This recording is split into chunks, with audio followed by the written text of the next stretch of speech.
Tak, bungkus mie rebus kuah asing.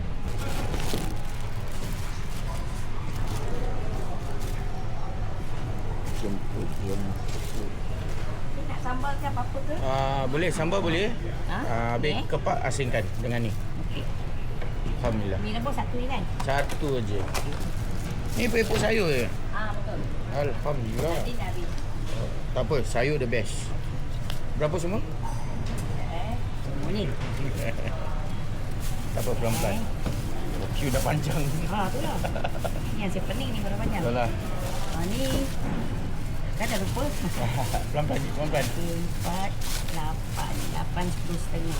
4 sen jadi 10.7. InsyaAllah. 10 setengah, 20. Boleh tak pasik tu? Boleh, insyaAllah boleh. Terima kasih. Ya, makan. Assalamualaikum. Salam. Thank you, very nice.